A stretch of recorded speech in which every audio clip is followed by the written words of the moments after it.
The 10-minute drill. This is a big one. Covered by Universal Roof and Contracting. The difference is universal. On 1010XL. Let's go, let's go, let's go. Hit it. I'm going to rock this house right now with sports concepts and rationalizations. We call it the 10-minute drill. We love to do it each and every day, and we love to do it so much, we like to even give out a little prize pack at the end. And today, we're going to hook you up, Beef. That's right, Danny. We're going to hook up one lucky Guggen with a free floral arrangement from our friends at Kuhn Flowers, and we're going to send them down to the baseball grounds of Jacksonville Friday night for the Bold City Bash. They'll see the Florida-Georgia Exhibition Baseball Tilt and the Brett Young Chase Reichs concert immediately following the game. Is that the college teams that are playing each other? Yeah, baby. Like a scrimmage? Showdown. You get a couple a good in the idea. fall. Yeah, it's a great idea. And look, they're trying to do some things because of the Landing's demise. So until Lot J is up and running, and that'll be fun. They're coming up with some ideas to keep the folks entertained who are staying in the downtown area. So that's probably smart. All right, a few things. I love this narrative. It started last night, and all of a sudden now everybody's kind of jumping onto it. I saw our friend Armando Salguero.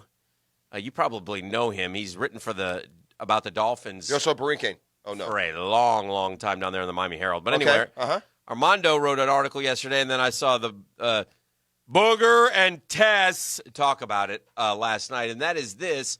The best player in the draft is the defensive end from Ohio Chase State. Young, yeah. So who's a one-man. Generational, they say. One-man wrecking crew. So, again, tanking for Tua is probably not the greatest idea in the world. But listen, if you want a quarterback, you can take a quarterback at number one if you want to, and if he's a great player, it'll be okay if you don't draft Chase Young. Hold. Back it up. Mm-hmm. Beep, beep. Yeah. I don't care if Chase Young is the best pass rush, if he's Lawrence Taylor. Yeah. I'm the Miami Dolphins. Yeah. I have an abyss at quarterback, and there's 2 or 3 good ones highly touted coming out. Right. It's a no-brainer. No, I'm not taking it. In fact, I had this conversation off air with somebody. Mm-hmm. There's going to be a very lucky team's going to get Chase Young like 3rd or 4th. Possibly. Because those teams up there need quarterbacks. I guess that now the Redskins don't, so they would take Chase Young. Well, you say that, but the Redskins will have a new coach, and if the new coach comes in and says this quarterback is, it'd be like Kyler Murray and Josh Rosen. Then they're not afraid to do that anymore. Then we got a trend because that doesn't happen very often. Not often, but it has Although happened. I guess the Panthers even did it years ago, right? Didn't they take quarterbacks, and then the next year they took Cam? Then they draft 2 one year. Notre Dame kid, like in the second round. Clausen. Was that who it was? Jimmy Clausen and someone else, and then they took Cam the next year. I think you're probably right. Anyway, so I thought that was interesting. And when the Dolphins and Bengals play Week 14 or 15, who you got? The Bengals. The Dolphins are terrible. And here's I feel for the Dolphins. They look like they play hard. Yeah. They look like they're playing hard. They just run out of gas. They just don't have the talent. And what little talent they've had, they've traded. Oh, yeah. I mean, if they still had Kenny Stills and they still had, Kenyon Drake and they still had some of these other players, I can't keep up with all of the ones they've either traded or released. Yeah, Minka Fitzpatrick, who's playing last night for the Pittsburgh Steelers. The Steelers, to me, are also an interesting storyline as the other side of that. Yeah, I'll tell you the storyline with the Steelers: 6-10. Well, the 7-9. It's about to get the schedule's about to get tougher. They got home games with the Rams and Indy. Yeah. Those are brand names that look tougher when the season started than they've evolved into. Connor got hurt a little bit last night too. That's just opens the door for my guy. Benny Snell. They won't give him the ball. The one game they gave him the ball, Danny, went like 9 for 73. Can I just get Benny Snell in the game, please? Mm-hmm. Mm-hmm. Just another, just another weapon waiting to be unleashed. Trade deadline coming up today. We'll see if anything occurs here. It wasn't very big yesterday, but one thing did strike me as Leonard Big Cat Williams gets traded. What year did Leonard Big Cat? What year was Dante Fowler's draft? That's him. I know. What year was that? Oh, I don't know. It's probably the year before Blake. 14. Yeah. 14. So I remember Williams. He flashed early, but he hadn't been a great player. No. I remember the top 3 players, really, for the Jags in that particular draft were Amari Cooper, Dante Fowler Jr., and Leonard Big Cat Williams. Those were the ones we talked about. And all 3 are no longer with their original teams. 2015 That was the 15 draft. draft. Jameis Mariota went 1-2. Right. And then the Jags sat third, so they had the pick of the litter. Right. And they went with Dante. Right. And Who else went in that draft? That's a terrible, Cooper, in hindsight, a Scherf, terrible pick. And you Leonard look, Williams, and you Vic look back, Beasley. and when you No, look, that's a bad draft. when you look back, should you have taken? Well, Todd Gurley went 10th. Yeah. When you look That's back, who I wanted that should year. you have taken? Should you taken Amari Cooper? I guess. The passing game was so bad. Really, we just wasted him. He'd be Allen Robinson off somewhere else. This is who. So Winston and Mariota, who both will be leaving their teams, most likely. You would think.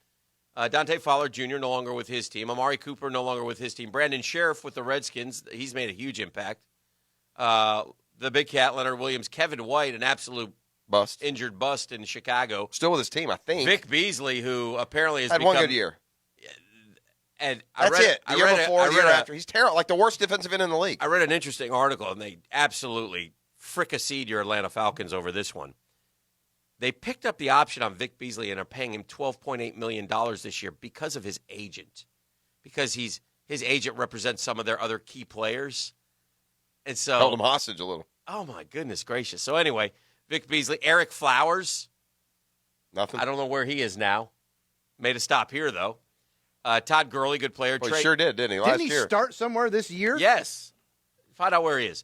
Trey Waynes, Danny Shelton, Andrews Pete, Devontae Parker is still with the Dolphins. There That's you go. a terrible draft. Melvin man. Gordon. Oh, he started for the Redskins this year. That's a There you terrible go. draft. Terrible. Here's a good player. The Niners got Eric Armstead 17th, and the Chiefs got Marcus Peters 18th. And the Peter's Eagles, the best player in that the draft. Eagles got Nelson Aguilar 20th. All three of those players you could put up in the top five, basically. And Bud Aguilar's Dupree. no good either, though. Bud Dupree, Cedric Abwehi. We ended up with half that offensive line class. DJ Humphreys with Arizona. Is he still there? Is he start? They liked him. I think he got hurt or starts. Who's the guy with all the sacks this year? Shaq Barrett. Shaq Barrett. Shaq Thompson went 25th to Carolina. Oh boy. Let me see. Landon Collins 33rd. Yeah. And that's not even the first round. Yeah. That might rival one of the worst first rounds in the history of the draft. Well, which the you just read to Joko me. one was like this one too. there Yeah, gotta be 13 was a nightmare. Yeah, but dude. Joko, didn't we get to like J.J. Watt or someone or no? No. That was before that. No. The Joko draft got to some guys. You just would not have taken them high. Aaron Donald, maybe? Was he? No? Yeah, it might have been Aaron Donald. There were some guys in the Joko draft like that. You just read me a first round. There's not a guy on there that you I'm would, looking at the Joker draft. Is there a guy on there that you would trade for right now at the trade deadline? The entire first round of that draft. Lane Johnson's a pretty good player. He was in the That's Joko Joko's draft? He was fourth in that draft. Lane Johnson's a Pro Bowler, so yeah. That's not Donald's draft, 13. No, this is a bad draft. Your It's quarterback bad. was E.J. Sheldon Manuel. Richardson, 13th. Sheldon Richardson, who was okay for a year or two. But Yeah, is Joko out of the league now? Did he stick with the? he's out. No, he's out. Wow. DeAndre Hopkins went 27th. There missed you on- go. Probably missed on that one. I would say the Yeah, DeAndre Hopkins there. I would say the 13 draft though is worse than the That's an all-timer. Which back one? then. The first one you were 13. reading? no. 13. You think pro. this one is? Yeah, I this think is the other bad. one is. Ooh. Because this one has the best player, DeAndre Hopkins. Oh, Best player in either draft. okay. But neither one's any good. Yeah. Anyway, draft talk 13-15. Retrospective. The Steelers, by the way, won their 18th straight home Monday nighter. So if we are desirous of the Jaguars getting a Monday night game in the future, let's hope it's not at Pittsburgh. Yeah. Is there any chance this would stun me if Dan Quinn saves his job? I don't know. He's He's out, right? Yeah, he shouldn't save his job. He won't make it through November, guaranteed. Yeah, he should be fired. Yeah, he probably will. I mean, no offense to Dan Quinn, No. but he should be fired. Yeah, I don't. Here's the thing, too. You know that What's song? disappointing is his side of the ball is the one that's gone to hell. Right. That's unacceptable. If you're an offensive-minded coach, you can't have the third worst offense. If you're a defensive-minded coach, understand, Hick, the Atlanta Falcons are on pace for the second worst defensive season in franchise history behind only the expansion year, 66. And this is not a franchise that's played good football. That is unbelievable. You know that song, I've got the sweetest hangover I don't want to get over? No. No. I don't find hangovers to be sweet at all. I hate them. That sounds like a made-up song. It's a true song, Beef. Can you find it, please? I've got the sweetest hangover I don't want to get over. No. The Atlanta Falcons have a Super Bowl hangover that they What? never got over. What do you mean? They went to the playoffs and won a game at the Rams the next year. I'm not buying that. No. Super Bowl hangover. Never got over. 10-6, 7-9, 1-7. Spiraling downhill in a free fall. They went off of the Super Bowl year. They went and won at the Rams, and then gave the Eagles their best game of the postseason. So if it was that's like drinking today and getting a hangover in December. Still there, buddy. They just got bad is what happened. They got attrition and injuries, and they still have Mike Ken, don't they? Mike Ken is a good player. Is there Willie Andrews still? No one knows who Mike Ken. Number of people listening right now who know Mike Ken. It's 2 N's. Yes, it is. What in the hockey? The second end is for nasty. That's right. This is the Atlanta Falcons, 2000. This is baby making music. What is this? Diana Ross. This is Will Ferrell. Ooh. It's sexy. Yeah, does it sound like it? I love you, sexy. This is the Queen right here. Is this the song that he was talking about with those lyrics? You don't know this song. These things would be great if we were using songs from like 2019 and 18, right? We would be so hip. The Googans know this. I don't think they do. Some of the boys in my genre right now. The P1s are on this. The people over at Shady Some of the boys Acres. in my genre remember those shag rugs and man. turning the woofers and tweeters up on The this woofers. one. He's got the woofers out today. Play it up. Honey, take down that big brandy glass. We're having a party with the neighbors. Yeah. It's tough when you get a woofer. Toss your keys in there, guys. Things, Who knows what's going to happen? things got real when the woofers come into play. That's All for right, let's do sure. caller number 4 right now, Beef. Caller number 4, 641-1010. Remind them what they're going to get. Call number 4 right now at 641-1010 is going to take home a floral arrangement from our friends at Kuhn Flowers and a pair of tickets to the Bold City Bash Friday night at the baseball grounds in Jacksonville. You'll see Florida-Georgia baseball and the Brett Young, Chris Rice concert following the game.